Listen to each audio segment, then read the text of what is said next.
Nah, sama ya. Ini kalau tidak ada muatannya bagaimana? Tadi kan contoh yang muatan positif dan muatan negatif. Kalau muatannya negatif, maka elektron itulah yang digeser. Tapi kalau muatan positif, maka dia akan distabilkan oleh elektron pi. Nah, kalau netral gimana? Nah, yang kalau nggak ada muatannya. Nah, kita kembali ke konsep bahwa yang dapat bergeser atau mengalami pergeseran elektron itu adalah apa? Elektron pi dan pasangan elektron bebas. Jadi ya kita mulai dari elektron pi atau pasangan elektron bebas. Dari situ kita mulai untuk menggeser elektron. Paham ya? Contohnya seperti ini. Maka nanti kita mulai dari sini pergeserannya. Kemana ya? Anda udah tahu konsepnya atau aturannya. Ke atom di sebelahnya bisa, atau ke ikatan di sebelahnya bisa. Ya. Jadi nggak terus langsung waton geser dipindah. Nah, ada arahnya. Kemananya itu kemana. Bisa. Oke. Nah, yang ketiga, ini bentuk pergeseran-pergeseran elektron ya. Ada yang kita kenal dengan nanti istilah hiperkonjugasi. Ini jenis delokalisasi yang ketiga. Nah, delokalisasi ini melibatkan elektron sigma. Kalau tadi kan kita bicaranya pi ya. Nah, ini melibatkan elektron sigma, yaitu jika suatu karbon mengikat hidrogen dan di situ terdapat atau karbon itu juga mengikat atom yang tidak jenuh atau mengikat C dengan ikatan rangkap. Nah, ini bisa terjadi overlapping atau geser. Contoh nih, lihat gambar ini ya. Perhatikan.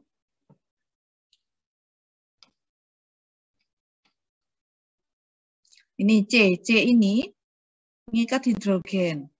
Dan dia juga mengikat C yang berikatan rangkap.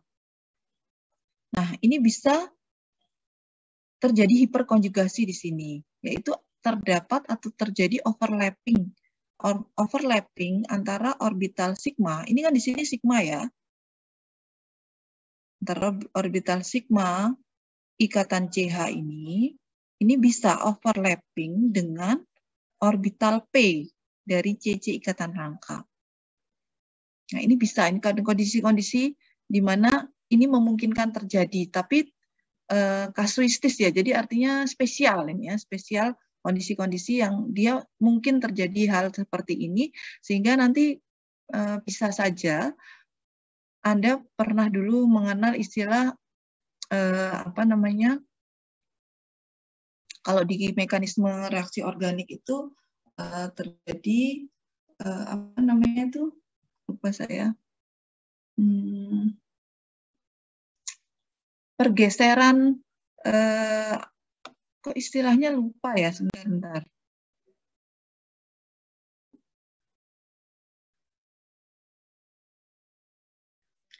Penataan ulang, rearrangement. Nah, itu penataan ulang. Jadi dia bisa geser sehingga nanti mencari kondisi yang paling stabil. Misalnya pada reaksi-reaksi yang itu melibatkan karbokation. Nah, Anda masih ingat posisi karbokation yang paling stabil itu pada posisi karbokation apa? Primer, sekunder, atau tersier? Posisi karbokation yang paling stabil itu pada posisi apa? Masih ingat nggak ya? Sekunder ya, Bu. Sekunder apa tersier? Tersier. Kan karbokation yang paling stabil itu jika dia mempunyai banyak C positifnya itu berada di posisi tersier. Jadi di sebelah-sebelahnya masih ada karbon-karbon. Nah, inilah yang menyebabkan mengapa karbon tersier itu stabil, itu karena ada kondisi yang memungkinkan terjadinya hiperkonjugasi. Jadi overlapping antara ikatan sigma dari CH dengan orbital P dari ikatan CC rangkap. Nah, itu bisa terjadi ya. Nah, gambar lebih jelasnya seperti ini. Nah, ini bisa overlapping nih. Ini bergeser, sehingga yang awalnya tadinya hanya di sini ya, ikatan ini geser ke sini, sehingga nanti muatan positif dari karbon itu berpindah. Nah, kalau kita simpulkan apa beda resonansi dengan hiperkonjugasi?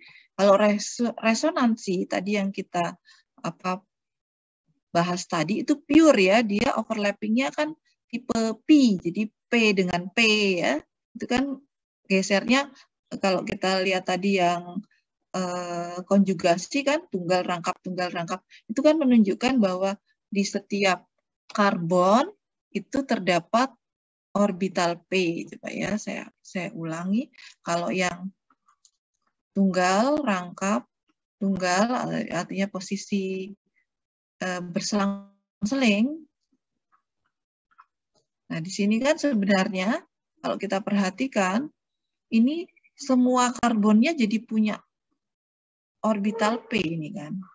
Ini kan semuanya sp2 ya. Jadi kan semua punya orbital P. Jadi elektronnya itu bisa saling bergeser. Nah, kalau yang